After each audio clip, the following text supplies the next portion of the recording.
Welcome back to the BlackLetter podcast. We set out to create an entertaining and exciting podcast about law and business, and I think we've done it. BlackLetter, the name, comes from the Gothic typeset that was originally used in the Gutenberg press. Over time, BlackLetter became the only font that English law books were printed in.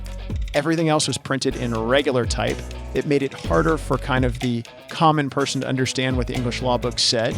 BlackLetter came to represent something that was law, that was set in stone, that was the sort of old and a well-settled fundamental principle of law. We're here to demystify BlackLetter law. We're here to demystify things that happen in business and law and where those two meet. And I hope you have fun listening. Welcome back to BlackLetter, the podcast. With me today is Gerald LeMelle. Gerald is a partner at Dunlap Bennett and Ludwig. He runs the immigration practice there, very robust practice.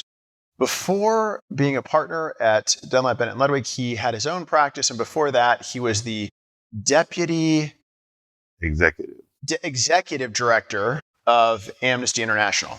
Is that right? That's roughly. Right. You can share your title. What was your title exactly? Deputy Executive Director. Deputy Executive Director of Amnesty International, and he ran immigration for Amnesty International for 14 years. So he has seen everything from asylum cases to these days, Gerald's getting up to corporate immigration, everything from investors from foreign countries coming to the United States to get an immigration and a visa, to H-1B visas, which are corporate immigration programs for biotech companies, for data management companies. And what else did we talk? And L1, you're going to explain those. So let's kick it off, Gerald. Why don't you tell us a little bit about what you do? Well, what we do is in the immigration field is we help people to come to the United States, non-U.S. citizens, whether they're coming for a green card, a immigrant visa, or a non-immigrant visa. Okay, so what's the difference between a green card, an immigrant visa, and a non-immigrant visa? What are those three things? A green card is an immigrant visa. Okay, so a green card means you're coming to the United States permanently. Gotcha. To live as a legal permanent resident or as a U.S. citizen. A non-immigrant visa means you're coming temporarily. Depending on the visa, there's a time limit for each visa and a series of restrictions on what you can and can't do under that visa. Okay, so I know that you have worked with a lot of companies.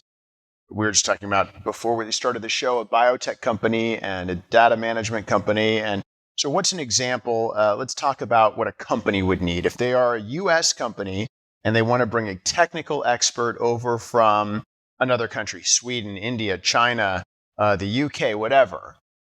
First of all, for my first question for you, because I honestly don't know much about immigration, which is why you do it. So is there a difference between immigrating from Sweden versus immigrating from China? And on that kind of, I'm going to go work for a company.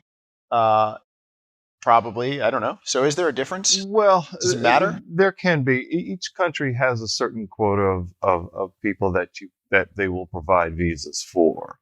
So countries like China and India, the quota is very high because these countries have invested a great deal of money in education, technical education, and the United States doesn't. And so therefore, a lot of companies are hungry for these tech experts to come to the United States. And so typically what the vehicle they use is the H-1B visa, which is a temporary work visa, but it allows people with a bachelor's degree or higher to come to the United States to work for U.S. companies. This program was started actually at the behest of the Defense Department, which was trying to bring in a number of talented scientists to the United States to help our defense industry. Interesting. So bringing in foreigners to help the U.S. defense industry is where H-1B came from. If you can imagine, yes, that's exactly where it is. These days cannot imagine, actually. No. Oh, I understand it's happening, but it's interesting. It's a little eye-popping. We will get into this, I'm sure. But the fact of the matter is, there's the politics of immigration, and there's the reality of it, and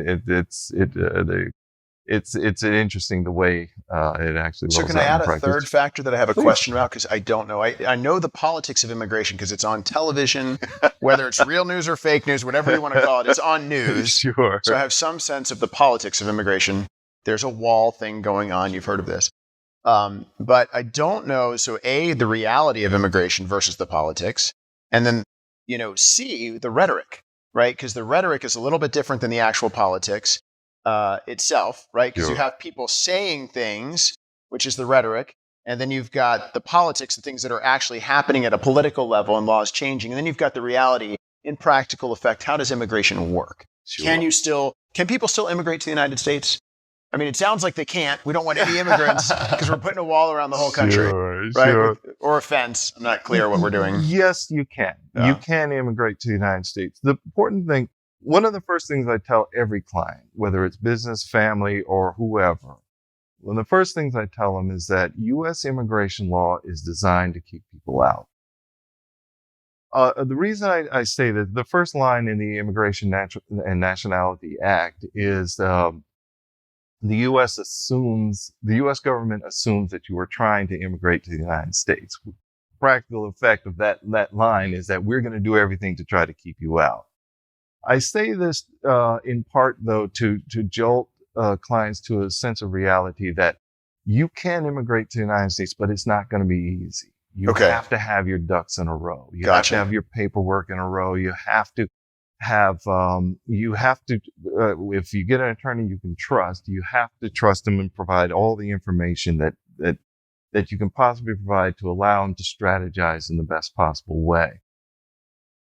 We talk about the rhetoric versus the reality. The fact of the matter is, having practiced immigration law for over 30 years. Which is a long time. You see a lot of the ideas and suggestions that, are written in the newspaper as sort of outrageous. You've seen them before. You've seen them several times. They come up almost every year.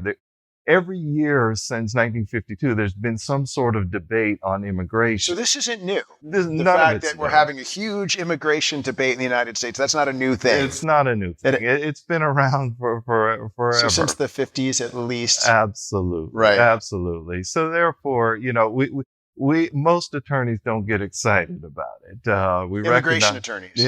Other attorneys get all kinds of excited. Absolutely. Political attorneys. Yeah. But immigration attorneys don't get excited because at the end of the day, you're dealt a hand, a set of cards, and you got to play with the cards you dealt. And there are strategies you use. Those strategies still remain effective. The policies and procedures are in front of you, and you have to follow them in order to achieve the goals of the client. So, Gerald, say that I'm corporate counsel for Megatron Inc., which is a bad guy transformer. But I don't know why I came up with Megatron, but that's our company name, right? So Megatron Inc. is our company, and we want to bring over 3 people from India who are experts in full stack development. I don't even really know what that is. I just know that's a thing. But we want to bring over 3 full stack developers from India because they're experts. And it's a good deal for us. First, how much is it going to cost me to bring them over in terms of money and effort? And how long is it going to take me to get them? And there's a quota. So how do I get into this quota? How does that quota system work? Can I just tell you today, hey, I need this. Get this for me next month. I want them here. Or is it more than that? No, it's a bit more than that. I mean, first of all, it's interesting you say full stack engineers because we brought a number of full stack engineers. I knew it was a thing. Oh, absolutely. I don't know exactly what that means. Absolutely. I think it's a thing people DBL just say. Specialty. Okay. But apparently we do it. Yeah, no, absolutely. Well, here's the deal. The first thing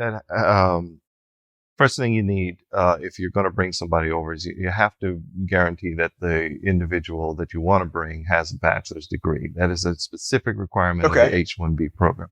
Have to have a bachelor's. I assume developers, though, generally will have that, right?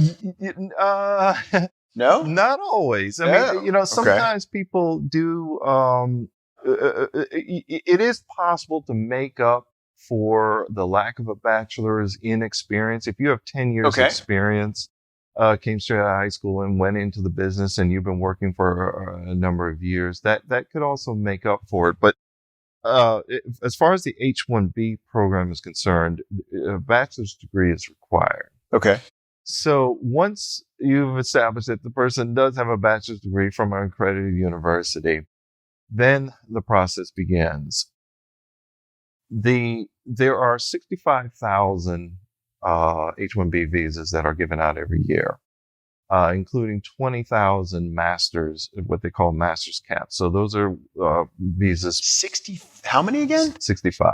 65? 65,000. Thousand. Yeah. Okay. Yeah. So we have 65,000 approved people immigrating who have at least bachelor's degrees. Well, they're like non-immigrant. Huh? Oh, these are non-immigrants. There's a non-immigrant. So these they're are temporary immigrants who are non-immigrants. Yeah, the H-1B program is for non-immigrants. So H-1B is a corporate person coming to work at my company who will have to go back when they don't work for my company? Yes. And what if they move to another company? What if I fire them? Well, I'm just asking. I'm curious. No, that's a beautiful question.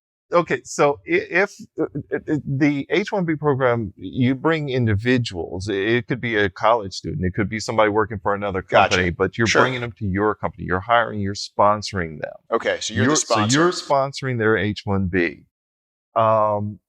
If you fire them, then they're out of status, and they either have to get on another contract or they have to return home.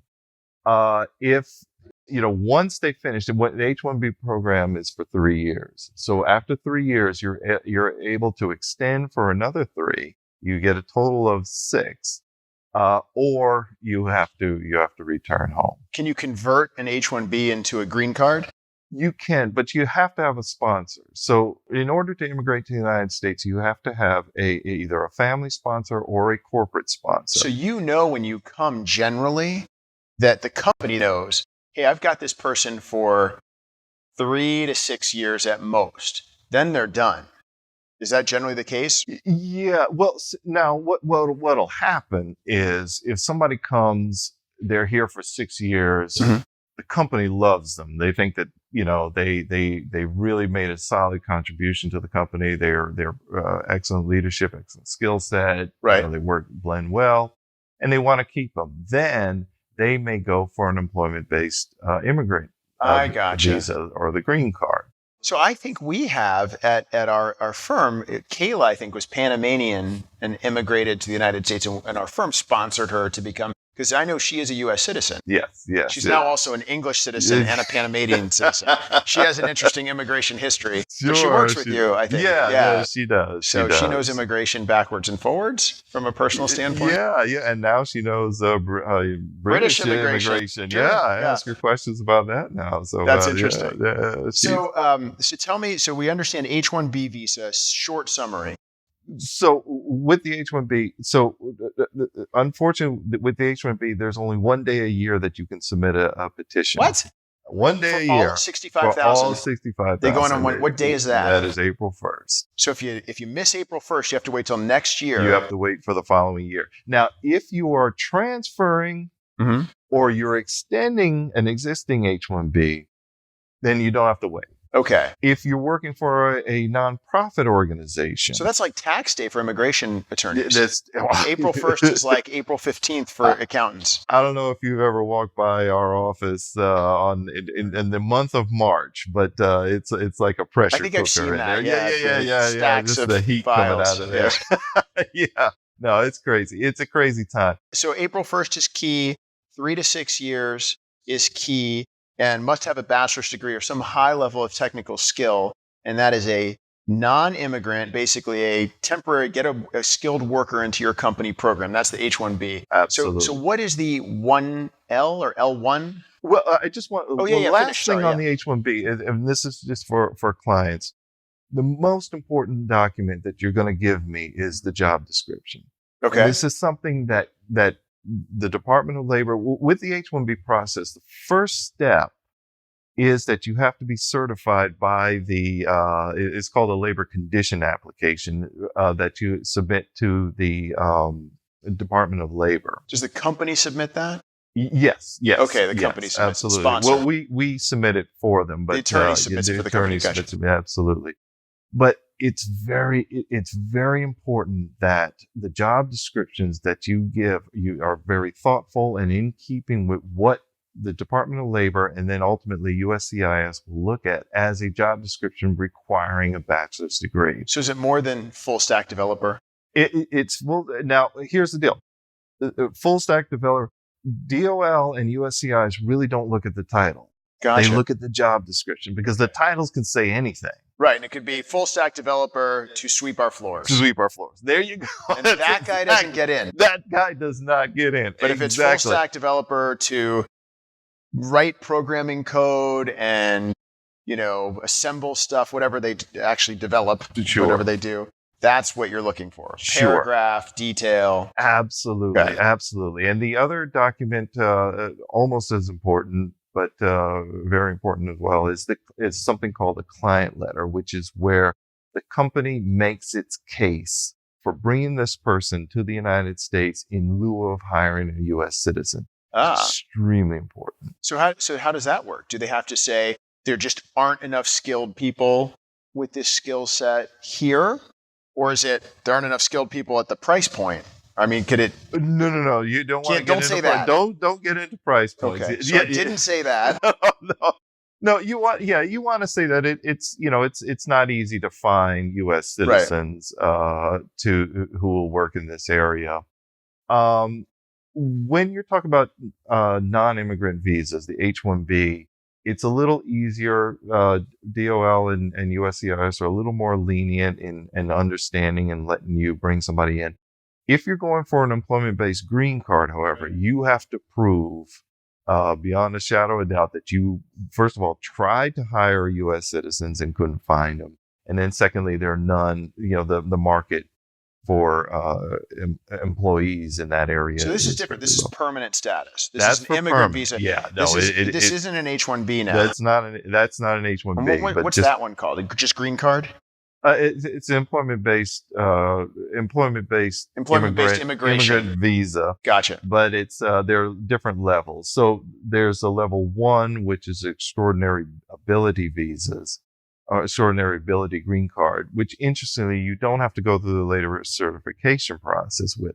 You have to make the case that you have such extraordinary ability that the United States should have an interest in having you here. So are those people like ballerinas, artists, yes, PhDs? but you can't make the case personally.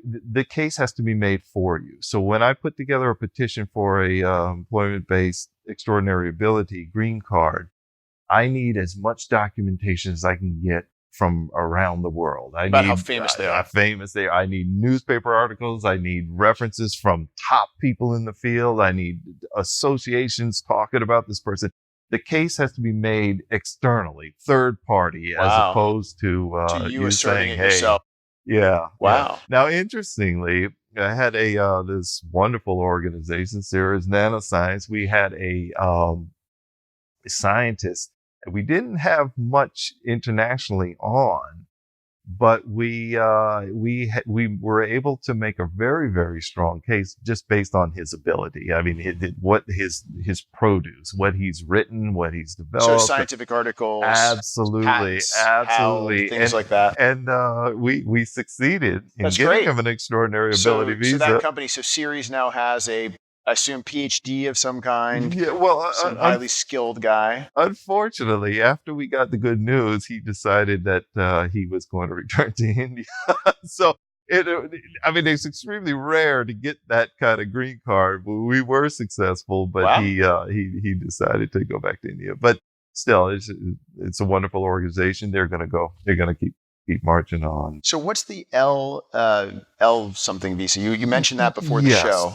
That's a different kind of thing that's pretty popular. And this is something that we've been doing a lot of. The L visa is actually one of the easiest work visas to get. And the reason why is because a company overseas will have either a parent subsidiary or branch office here in the United States. Right. And what that work visa is an intercompany transfer. So you're working for the same company. You were working for a company in Germany. Now you're working for the company here in the United States. So you're already in the company. You're already in the company. So it's like a pharmaceutical company in Germany, and they have an office in Delaware, and you just move them inside of the company. So it's like an H-1B, but an internal H-1B, and they're easier because they're already sponsored. They're already employed. So let me ask you a question. This is just, you're going to be like, no, that's insane. Why are you saying this? Could I not, as a U.S. company, set up a foreign subsidiary, hire the person in the foreign subsidiary, and then do an L visa to move them to the United States? Wouldn't that be easier than an H-1B? Is that not allowed? I'm sorry. So say I'm a U.S. company. I am Megatron LLC, and I am based in Ashburn, Virginia. Sure. And I'm like, hey, I need a whole bunch of full stack developers because we love those guys. So I open up a company in Calcutta, and I call it Megatron India LLC, and I hire 5 full stack developers, and then I apply for an L1. Well, seems brilliant, right? It brilliant in theory, yes. And then until I get arrested. Yeah, until you get arrested. One of the things with the L1 is you have to have worked for the company for one in the last 3 years. So I would have to employ and pay them for a year in India. In India. And and then seems like something you could do. Secondly, they would have to be executive or management level. Oh. Yeah. So they would have to be executives or managers there with supervisory responsibility. So that's a limitation on the L1. I see. Yeah. Because we do a lot of startup companies and we do a lot of, growing aggressive companies who are interested in the L1 program. A lot of them are starting branches. So they'll start a subsidiary, they'll start a company. And so one of the things you have to have, one of the most important things you have to have is a situation where the parent company continues to exist. It's continued to stay strong. We need all the paperwork and documentations on the parent company. And we need documentation on the subsidiary. And gotcha. Because they're typically new, I highly recommend that to clients that we are farther along in the process than simply incorporating. You can't just incorporate a company here and then bring somebody on an L1. Gotcha. It's not going to work. It has to exist for a while, operations. Well, it doesn't have to exist, but the most important document in the L1 and in most investment visas or whatever have you is going to be your business plan. Okay. So the business plan and parenthetically, we can help with business plans that get approved by USCIS. So you as an attorney can write the business plan for the company for immigration purposes. Yes, if they want. I mean, they should be. You hope that they are able to do this themselves. And there's lots of information they would have to give to us because we may or may not be experts in their field. However, we can. The business plan is extremely important. And business plan has to include things like leases, subleases, potential contracts. It has to, financial projections. It has to show, I like 5-year plans. I like to see that, in 5 years, we're going to be at this level. We're going to be growing every year. And in 5 years, you don't have to make a profit the first year. You don't have to make a profit in the second year. But you have to show that in time. Your goal is to make a profit. Your goal is just to exist. Or to be in a successful business.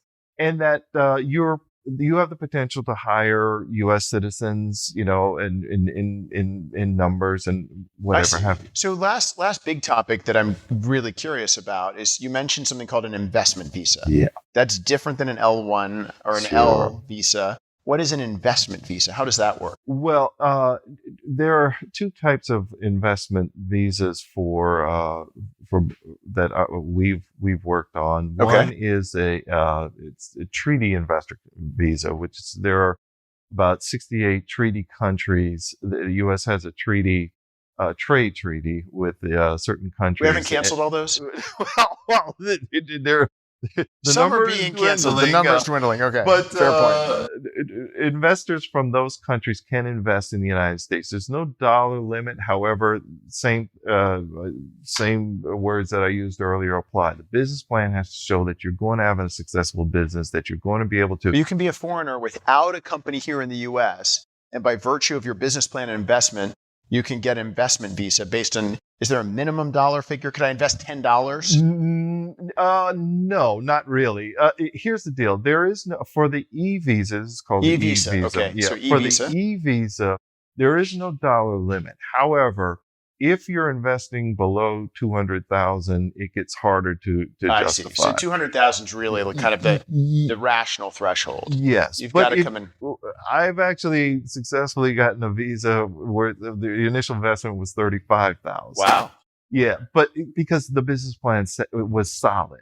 They were going to make $1 billion in 4 years. Yeah, well, it was close to that. Bitcoin, something like that? Yeah, absolutely. But the key is that plan. I mean, one of the things you don't want to do is give the impression that you're coming here to immigrate to the United States. That can't be the goal. The most important goal is that you're making a business decision. We have a way of making money. We have a way of funneling money into the economy. We have a way of creating jobs. There's an economic benefit to the United States. This is what we're doing. If you have a $10 company, if you have you're opening up a fruit stand and you say, well, I'm coming to invest in the economy. They're going to say, no, you're coming for a visa, denied. So 3 big takeaways then for if I'm a corporate counsel managing immigration for my company, or if I'm a foreign company looking to bring people in, what are the 3 simple major things about immigration? The first one I think I have is the U.S. is trying to keep you out. Yeah. Just start with that presumption. Absolutely. And work from there. So that's the first big takeaway. What would be takeaway number 2? Takeaway, business planning / paperwork. Make sure that all your paperwork is in order. If you've had any communication whatsoever with USCIS, please share with your attorney, because that's going to dictate the strategy. Gotcha. That could limit you in some ways. That could provide numerous opportunities for you in ways, but you've got to keep a hold. So second takeaway is strategic. You have to be strategic. So first, the U.S. is trying to keep you out. Second, you have to be extremely strategic with immigration. So that means paperwork, planning, talking to an immigration attorney before you launch yourself at USCIS. Yes. Right? And then, so what's our third big takeaway? Well, what's the best things you can just remember? The most important thing for me when I get with a client, one of the things is my human rights background has allowed me to really enter client relationships as this, on a more personal level. These aren't just clients and, file numbers. These are real people. And that's what I grew up with. And what I say to them is, whether it's me or another attorney that you trust, please share everything. So it's very personal. It's very personal. Immigration is only successful if you're personal and able to share with your attorney. Little things mean a lot in immigration. If you've had an arrest record, if you have children, if you've been in the United States before, if you've been in the United States out of status before, all these little things can mean a whole different strategy. But you can deal with it if you know about it. You know about it. Okay. You know what? Because today, 2 years ago, if you submitted a petition, any petition, you got a receipt in 7 days. Last year, it was 14 days. This year, it's over 60. Wow. So the process is slow. There are 8.9 million petitions sent in every year. There are 16,000 employees in USCIS, which means that's about 450 petitions for every employee. And not all of them are looking at it. Look at the petitions, and not all of them, that's on a 365 day year. And this isn't the most favorable administration for immigration. No. Let's just put it out there. Absolutely. It's not the easiest place. It's the best time to have a lawyer who spent 30 years doing this. Absolutely. Right. So if you find out something halfway through the process, it may mean starting over and giving the delays. You could turn a 2-year wait into a 4-year wait. Gotcha, which hurts everybody, the company, the person immigrating or non-immigrating. Exactly. So 3 big takeaways then. First, the U.S. is trying to keep you out. Be strategic.